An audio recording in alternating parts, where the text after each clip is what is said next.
Salut les développeurs, j'espère que vous allez bien. Dans cette vidéo, on va essayer d'expliquer la différence entre le développement natif et le développement cross-platform.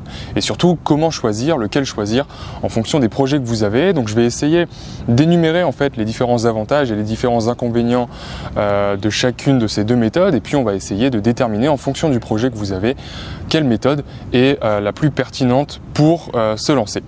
Donc selon Statista, un site qui est très réputé et qui fournit des études de marché, celui des applications mobiles vaudra plus de 190 milliards de dollars en 2020. 190 milliards de dollars, soit presque 3 fois plus qu'en 2015. Donc voilà, la question de se lancer dans le développement mobile ne se pose plus, en tout cas selon moi. Mais par contre, il y a un débat qui reste toujours d'actu, c'est est-ce qu'il faut développer une application de manière native ou ou en cross-platform. Une application native, c'est tout simplement une application qui va être développée spécifiquement pour un OS en particulier. Pour simplifier, on va dire qu'il existe deux OS seulement sur le marché. Il y en existe plus, mais on va dire que principalement il y a iOS et Android. Et on dit qu'une application est native en fait lorsqu'elle est développée spécifiquement soit pour iOS, soit pour Android. C'est-à-dire que si je veux que mon application soit disponible sur les deux plateformes, il va falloir que je développe deux codes séparément. Donc voilà, par exemple, moi je suis en train de développer des applications en Swift en ce moment. Le Swift et l'Objective-C, c'est deux langages qui permettent seulement de développer des applications pour iOS. Impossible de développer un programme qui a été créé en Swift ou en Objective-C sur une autre plateforme comme Android par exemple. Donc du coup, c'est la même chose pour Java ou Kotlin, qui sont eux créés pour développer des applications Android, c'est-à-dire qu'à partir du moment où je développe une application en Java, je ne pourrai pas la déployer sur un iPhone, donc sur iOS. Et au contraire, une application qui est cross-platform, c'est quelque chose qui est disponible sur les deux OS en même temps, enfin sur plusieurs OS en même temps.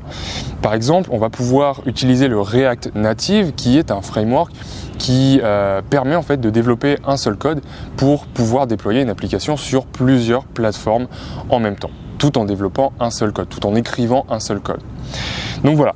Mais du coup là en fait on pourrait se demander à quoi ça sert de s'embêter d'écrire deux codes différents si a priori on peut développer une application en cross-platform et a priori gagner beaucoup plus de temps puisqu'on va développer un seul et même code pour déployer notre application sur tous les OS. Et bien on va voir que la réponse n'est pas si simple que ça et que justement dans cette vidéo on va essayer de comparer les deux méthodes, cross-platform et native, et d'essayer de trouver la meilleure solution pour vous. Dans un premier temps, on va comparer les deux solutions, on va voir quels sont les avantages et quels sont les inconvénients de chacune. Et puis dans un deuxième temps, je vais essayer de voir en fait quelles sont les différentes raisons en fait que vous pouvez avoir pour lancer une application.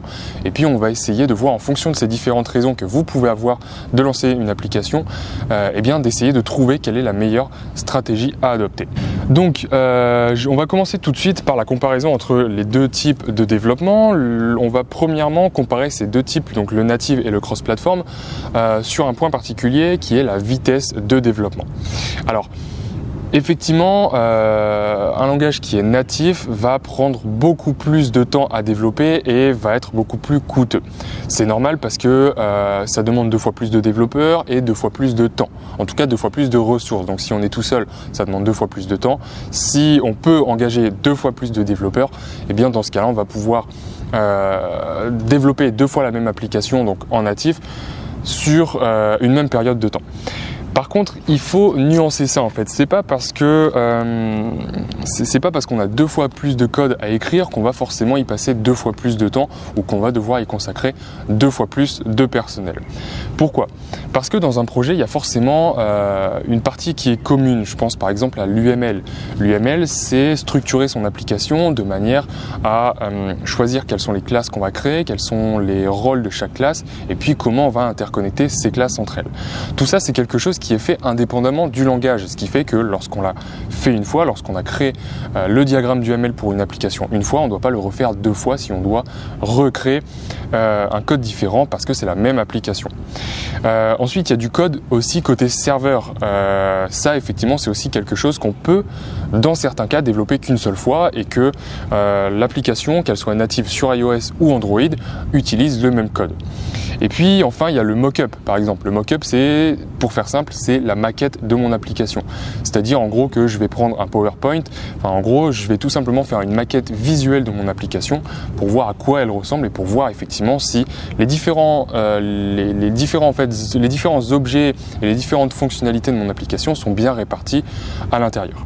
Donc ça, effectivement, voilà, ce sont des choses en fait qu'on développe qu'une seule fois, qu'on crée qu'une seule fois, peu importe le nombre d'OS sur lequel on veut déployer l'application. Donc effectivement, pour le développement natif, quant à la vitesse de développement, c'est un point négatif.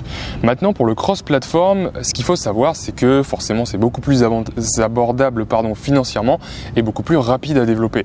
On a un seul code à développer pour toutes les plateformes, pour les deux plateformes iOS et Android, si on parle d'applications mobiles. Et du coup, forcément, les coûts de développement sont moins élevés. Pour le cross-platform toujours, le développement est plus facile puisque en effet on a besoin d'une seule technologie et donc d'un seul code. Ça, c'est ce qu'on dit depuis tout à l'heure. Pourquoi je dis que c'est plus simple de créer une application en cross-platform? C'est pas parce que les langages comme React Native par exemple sont plus simples à apprendre que le Swift par exemple. C'est tout simplement parce qu'à partir du moment où on a un seul code, eh bien qu'on soit indépendant ou qu'on soit une équipe en fait de plusieurs développeurs, eh bien ça va être beaucoup plus simple de maintenir ce code. À partir du moment où il n'y a qu'un seul code, on pourra travailler à plusieurs dessus, ça il n'y a aucun souci, mais ce sera beaucoup plus simple à le maintenir. Par exemple, si on a une fonctionnalité à ajouter dans la prochaine mise à jour de notre application, on va devoir ajouter cette fonctionnalité qu'une seule fois et ne pas l'ajouter à la fois dans le code qui est développé pour iOS et dans le code qui est développé pour Android. Donc voilà, effectivement, pour ce premier point sur la vitesse de développement, c'est un point pour le cross-platform puisque le développement en cross-platform est beaucoup plus rapide, beaucoup plus rentable financièrement que de développer de manière native. Maintenant, passons à la vitesse d'exécution. La vitesse d'exécution, c'est quelque chose qui est différent de la vitesse de développement. Ici, on parle de vitesse lorsqu'on va exécuter notre application. La vitesse, en fait, la fluidité que va pouvoir expérimenter l'utilisateur lorsqu'il va utiliser notre application. Et là, c'est un point pour le développement natif, puisque effectivement, lorsqu'on a, pour un développement natif, ce qui va se passer, c'est que le langage en fait est beaucoup plus proche de la machine. Je pense par exemple au langage Swift ou à l'Objective-C, qui sont des langages qui ont été développés, qui permettent en fait de créer une application qui est spécifique à un seul OS. Et à partir du moment où le langage est spécifique à un seul système d'exploitation, il va forcément être beaucoup plus proche de ce système, puisque dans le cas où on a un langage qui doit s'adapter en fait en fonction, qui doit s'adapter à l'OS sur lequel il est lancé, eh bien on va forcément avoir une couche en fait entre le hardware, donc c'est-à-dire le téléphone en question, et le langage de programmation. On aura une couche entre les deux qui va tout simplement traduire ce langage qu'on a écrit nous-mêmes. Moi, je vais développer une application en React Native, par exemple. Il va falloir ensuite que toutes les briques que j'ai développées avec ce langage soient traduites en fonction de l'OS sur lequel il est exécuté. Donc voilà, effectivement, pour la vitesse d'exécution, cette fois-ci, c'est un bon point pour le développement natif. Ensuite, parlons maintenant d'expérience utilisateur. Premièrement, on va essayer de voir en quoi l'expérience utilisateur est meilleure avec du développement natif. Ce qui va se passer lorsqu'on développe une application de manière native, je vais reprendre l'exemple du Swift parce que c'est le langage que je connais le mieux, eh bien on va créer une harmonie entre les applications. Par exemple, si vous avez déjà développé en Swift, vous savez, ou même en Android, c'est pareil en Android, vous savez en fait qu'on retrouve assez facilement les mêmes composants que sur la plupart des applications. Ce qui va se passer, c'est que Apple, par exemple, qui a lancé en fait le langage Swift, eh bien, et le framework UIKit, tous les frameworks en fait qui permettent de développer des applications sur iOS, eh bien ces frameworks composent des objets qu'on va pouvoir utiliser, et ces objets on les retrouve dans plusieurs applications. Je pense par exemple à la barre de navigation sur une application iOS. On voit effectivement une certaine harmonie, il y a toujours le bouton le bouton retour, il est toujours placé au même endroit, la police du titre de la barre de navigation est toujours la même, etc., etc. Même si on peut les changer, ça crée une certaine harmonie entre les applications. Et pourquoi cette harmonie entre les applications? Ça a des avantages, ça a des inconvénients. On pourrait dire que c'est mauvais parce que toutes les applications se ressemblent, mais dans un sens, c'est pas plus mal parce que au moins l'utilisateur qui utilise un iPhone depuis un certain nombre d'années va automatiquement, la plupart du temps, comprendre comment s'utilise l'application. Par exemple, s'il voit un switch, vous savez le switch avec la petite boule au milieu qui peut se déplacer et qui permet d'activer ou de désactiver un paramètre, eh bien l'utilisateur va comprendre automatiquement que s'il appuie dessus, ça va activer ou désactiver un paramètre. À propos d'expérience utilisateur et de développement graphique, j'ai toujours ma formation sur le Swift UI qui est disponible sur mon site, donc tous les liens sont dans la description. Cette formation, en fait, c'est une formation de plusieurs heures de vidéo dans laquelle je vais vous apprendre à développer avec le nouveau framework Swift UI qui est sorti il y a quelques mois maintenant et qui va vous permettre de créer des applications de manière beaucoup plus rapide que ce qui existait avant. Donc voilà, je ne vais pas vous refaire la promotion de cette formation. Tous les liens sont dans la description. Vous pouvez trouver une fiche expliquée avec beaucoup plus de détails quant à cette formation. Et puis, si ça vous intéresse, n'hésitez pas à fouiller sur mon site et dans la description de cette vidéo. Maintenant, on va passer donc toujours à l'expérience utilisateur, mais du côté du développement cross-platform. Et là, malheureusement, c'est un mauvais point pour le cross-platform. Pourquoi? Parce que le fait de développer en fait une application pour plusieurs OS, eh bien, ça va dégrader l'expérience utilisateur. Comme on dit, vouloir plaire à tout le monde, c'est le meilleur moyen c'est le meilleur moyen de plaire à personne. Et c'est exactement ce qui va se passer entre guillemets, lorsqu'on va développer une application de manière cross-platform, on va vouloir développer à la fois pour iOS et à la fois pour Android. Et le problème, c'est qu'en voulant plaire à ces deux OS, eh bien, on va être moins spécifique et l'application va être moins attrayante, aussi bien sur iOS que sur Android. Et en plus de ça, il y aura des bugs assez fréquemment parce que ce qui se passe, c'est que comme l'application n'est pas développée pour une plateforme en particulier, elle ne s'intègre pas de manière aussi fluide que si on l'avait développé en native. Donc voilà, pour l'expérience utilisateur, pour le coup, c'est victoire pour le développement natif parce que ça permet d'avoir une meilleure interface utilisateur et surtout une meilleure expérience utilisateur. Maintenant, passons à la rentabilité d'un business parce qu'on ne va pas se le cacher, la rentabilité de notre application, c'est aussi quelque chose qui est très important. Il faut forcément pouvoir générer des revenus avec l'application, sinon ça sert strictement à rien de la développer. Pour cet aspect-là, rentabilité d'un business, là c'est match nul. Pourquoi? Parce que lorsqu'on développe en natif, on a un meilleur positionnement sur les stores. Effectivement, lorsqu'on développe une application en Swift ou en Objective-C, eh bien, pour iOS en tout cas, l'App Store en fait va forcément détecter que cette application a été développée en native et du coup elle va être meilleure, elle va être mieux positionnée sur le store. Donc ça effectivement c'est un bon point pour la rentabilité du business. Par contre, attention, là ce que je suis en train de dire c'est une généralité, c'est-à-dire que c'est pas parce que je vais développer une application en natif qu'elle va forcément être hautement positionnée dans les résultats de recherche d'un store. Par contre, toujours pour le natif, le problème c'est qu'on peut perdre une part de marché. Évidemment, on a beau être mieux positionné sur le store, mais si, par exemple, alors je crois que j'ai des chiffres ici, il me semble que c'est à peu près 20% du marché des applications mobiles, du marché des smartphones, seulement 20% est équipé d'iOS, alors que le reste est équipé, en gros, on va dire, de Android. C'est-à-dire que concrètement, lorsque je lance une application, si elle est disponible que sur iOS, eh bien, je vais perdre 80% de mes parts de marché potentielles. Et donc, c'est en ça que le développement natif est un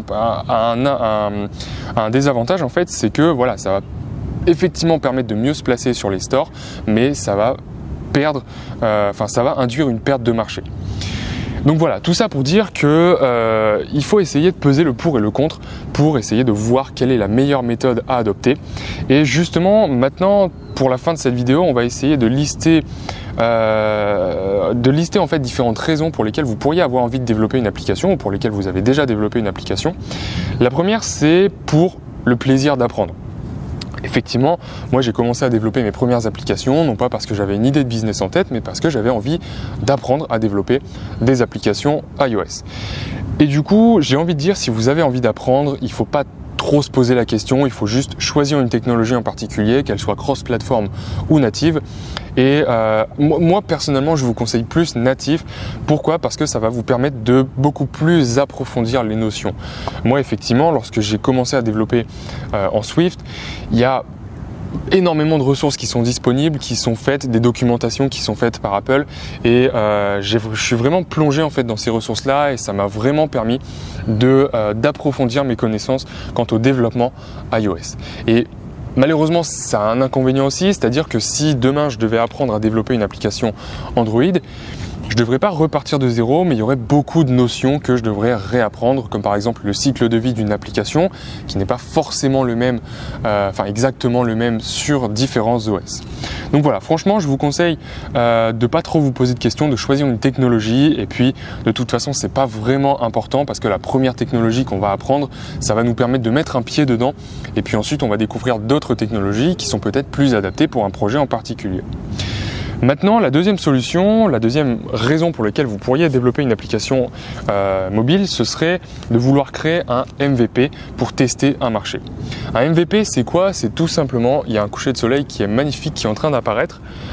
Bref, donc effectivement, oui, je disais, un MVP, ça veut dire tout simplement un produit minimum viable, minimal viable product, et c'est tout simplement en fait un produit qui va contenir le moins de caractéristiques possibles, ou en tout cas les caractéristiques les plus essentielles pour pouvoir être lancé sur le marché.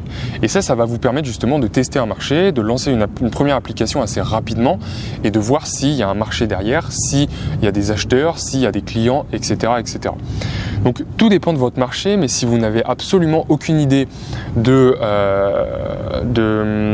type d'OS en fait qu'utilise votre marché, c'est-à-dire du type de téléphone qu'utilise votre marché, dans ce cas-là, ce que je vous conseille, c'est de développer en cross-platform, puisque on l'a dit, le but lorsqu'on veut développer un produit minimum viable, c'est de lancer un produit le plus rapidement possible pour faire des tests et des vérifications d'hypothèses le plus rapidement possible.